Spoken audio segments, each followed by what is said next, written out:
Hi everyone, it's Olivia Grace. I'm back with another video for you guys today.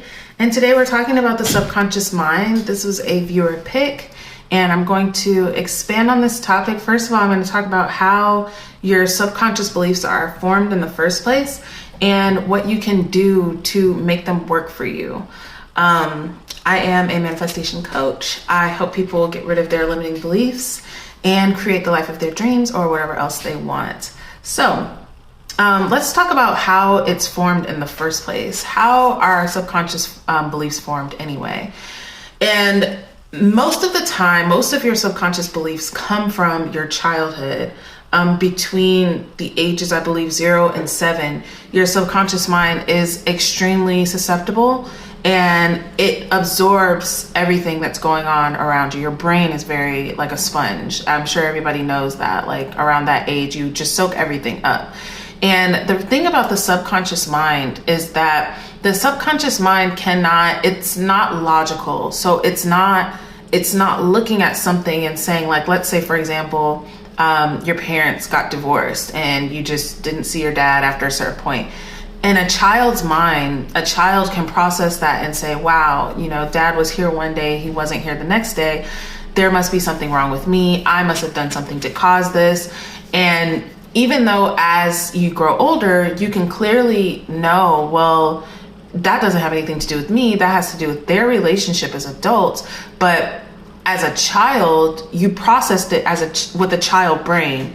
Your subconscious processed it as it did, not seeing right or wrong or if it was logical or not logical. It just accepted it as true. And that becomes a belief that's running in the back of your head. So then when the future comes and you date men that have basically have trouble sticking around, or you date men or you have trouble dating men at all, you have trouble getting guys to stay with you, you have trouble feeling valued by a guy. It's that subconscious belief that is still running in the background. And that's the reason why subconscious beliefs can kind of throw us for a loop, because even when you learn about manifesting, many of us manifest from our conscious mind, which is the kind of the forefront of your mind, right? You have background thoughts and then you have foreground thoughts. You have thoughts that you're aware of, right? When whatever you're thinking of right now, you're listening to this video, you're thinking about what you're going to eat, you're thinking about what you're going to do today. These are all things that are going on in the forefront, right? But you have the beliefs that are going on in the background. So whereas let's take the same example that I was just using, whereas you're okay, I want a man that loves me. I want a man that cherishes me. I want a man that sticks with me, that loves me, right? So you have that desire in the forefront of your mind. But because of your experience as a child, because of the belief that's running in the back of your mind, you still attract the same kind of man that is not lining up with what your conscious mind is saying. And the thing is about subconscious belief and any belief, you guys, is that a belief is just a thought that you keep thinking. This is something that Abraham Hicks says all the time. A belief is something that you have kept thinking. Now, when it comes to your subconscious beliefs that are formed as a kid, you don't have to keep thinking them because your subconscious brain is so susceptible. You just have to think it and it becomes that. And guess what? Now that that's your belief, your life is manifesting confirmation of that. So because you go through your mind, because of that experience you had as a child, sticking with the same example of, okay, my dad left, there's something wrong with me, men don't like to be around me, there's something repellent about me. You are creating from that mind state, right? So you create all the way up past 7 years old, middle school, high school, college, adulthood, and you're creating from that belief, and it's just confirming what you believe. So you're manifesting it and it's confirming it. You're thinking it. You're not aware that you're thinking it because on your head, you're like, dude, I'm doing all the affirmations. I'm doing all the stuff. I'm paying attention to my thoughts. I'm trying to make sure that I'm doing the right thing, but it's still playing in the back. And so it's manifesting as true. And you look at that and say, wow, look, I knew it. It's true. It's something wrong with me. I'm repellent. I'm this, right? Okay. So now we know that these are only these things because it's been a thought that you've kept thinking. Whether you're aware that you're thinking it or not it's not relevant, because a lot of times people want to say, you know, like, let's take money, for example. Well, I've been doing all the money affirmations. Well, I've been doing all the money meditations. Well, I've been doing all these things, but I still don't have enough. I'm still not manifesting. It's still not coming from me. If that's the case, then it's showing you your life is a manifestation of what you believe. So your life is showing you what your subconscious blocks are. Your life is showing you what your subconscious beliefs are. So if you're trying to manifest anything and it's still not coming, there is some type of belief that you have that is opposing to that. Now, what you can do, the first thing that you can do is to become aware of it. And there's actually a lot, you guys. This is a very deep topic. And I'm going to honestly do more research on it myself so that I can talk to you guys in like a deeper way about it. And that'll probably be during the challenge. I told you guys that I'm going to do a free 3-day challenge of a masterclass teaching you guys how to remove your blocks. And I believe we're going to make it surrounded about money. I'm still ironing out all the details. But the first thing that you can do is just to become aware of them, right? So when you are looking in your reality, right, and you're seeing, okay, like I'll take my own block, for example. My belief that I had around money was that we never had enough, right? And growing up, I actually grew up in a family where we did have money. We weren't rich by any means, but we lived very comfortably. But what my parents told me all the time was, we don't have enough. We don't have any money. We're broke. We don't have it. That was what my parents told me. So that became my story, that it didn't matter even if you had nice things, were doing nice things, lived in a nice house, there was never enough. And so that became my belief, and that became how I created, so that it didn't matter if I manifested money or not, it was still not enough. It didn't, like all the bills that I had, even when my bills were not expensive, I didn't have enough. And I realized that because in listening to myself and listening to my story, listen to yourself when you talk, listen to yourself when you're talking to others about what you're manifesting and why it's not coming, or what you've been trying and all these things. Listen to yourself. You're telling yourself what your block is. Oh, you know, I just want to pay my bills, but I just never seem to have enough money. I always run out. There's never, like, I have to push some bills to the side so I can pay these bills because I just don't have enough to cover it. There's your block right there. You know, oh my gosh, you know, just like with the example that I just started with.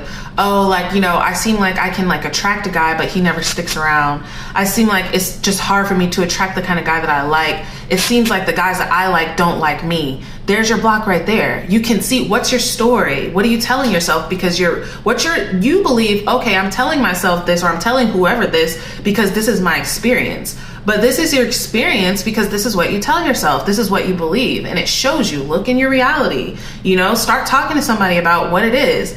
And be real. Be honest about your feelings. How do you really feel about it? You know, well, it seems like I'm just trying and nothing changes. That's your belief. That's your block.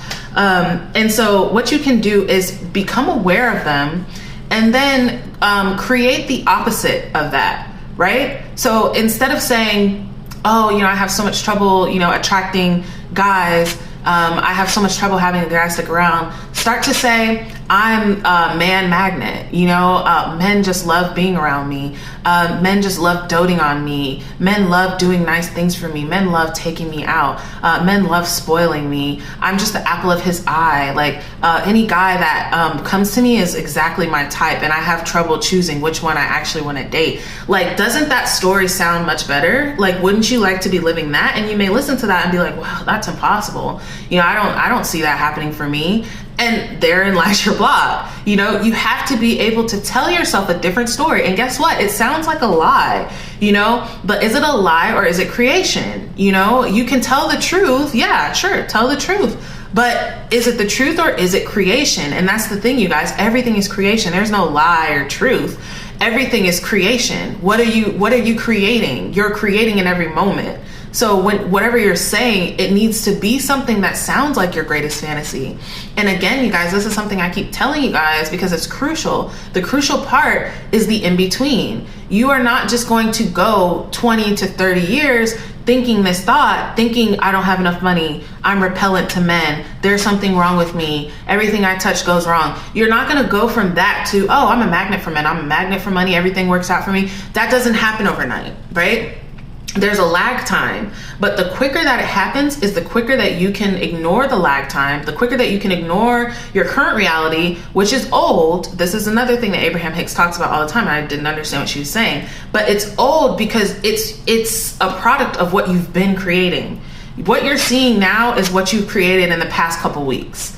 Like, it's not what you started creating yesterday or even the day before. It takes a minute for those to wire in. And here's what people do. They start to try and wire in a new belief, and they look at their reality. Let's say with the guy thing. Okay, no, now I'm a magnet for men. Now I'm attracting men that I like. Now I'm attracting men that dote on me and that spoil me. And then they attract, the next guy they attract is a fuckboy.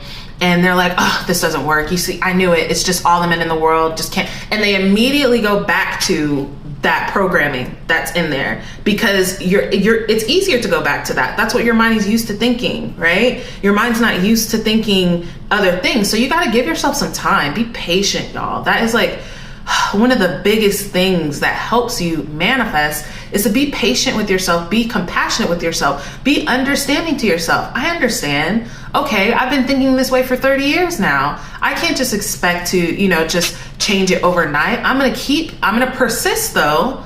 I'm going to believe, because I know that my thoughts create. I know that what I'm seeing is just a product of what I've been believing. I know that if I can get myself to believe something different, I can experience something different. So it's worth me to be delusional.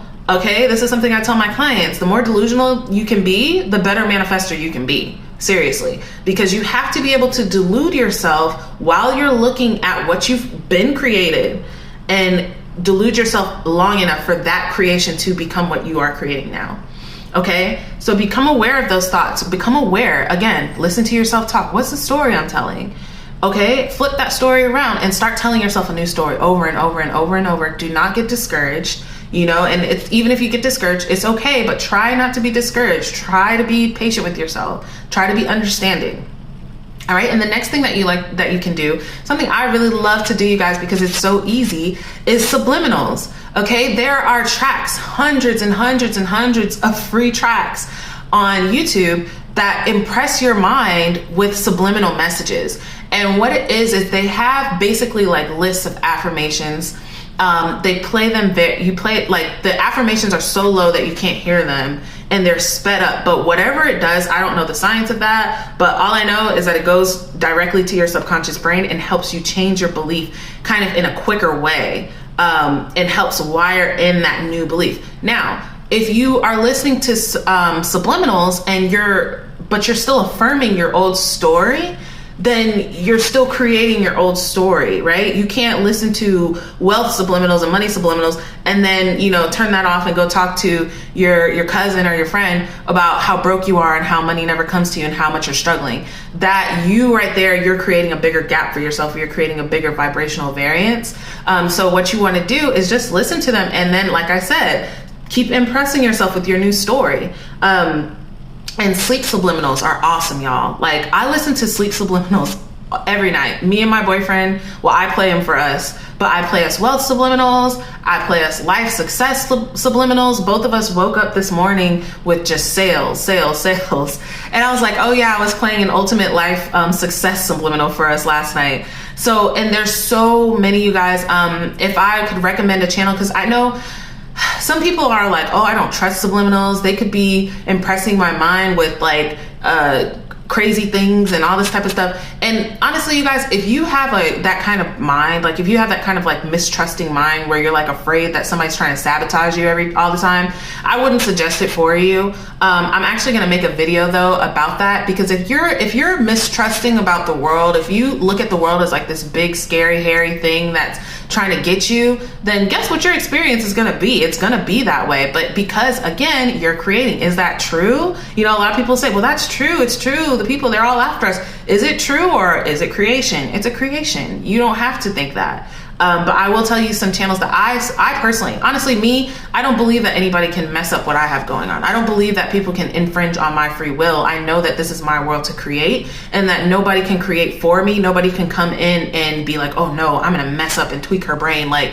I don't believe that. So I listen to whatever subliminal I want to. And honestly, you guys, the subliminal world is a rabbit hole world. Like, there are subliminals where they're like, oh, look like Selena Gomez and like for me, I'm like, okay, now that's a bit of a stretch. I mean, I guess anything's possible, but whatever. But guess what? I'm listening to the lose weight subliminals. I'm listening to the flat stomach subliminals. I'm listening to, you know, the money subliminals. I'm listening to the beautiful subliminals. I'm listening to the charisma subliminals, and they make you feel good, you know, and that's what everything's about. If it makes you feel good, then it's a good thing to do. And so, yeah, I love that because it feels like you're doing nothing. And also, you guys, they put the subliminals over some really nice beats, like some really nice songs, really chill, really cool. The sleep subliminals, you can kind of have those over like meditation music to sleep on, or rain sounds to sleep on, or one of them like that I listen to is like swimming in money. It's like beach sounds. Like they have all kinds of things, but literally all you do is just listen to it. And the more relaxed that you're in, the more susceptible that your subconscious mind is to what you're trying to impress on it.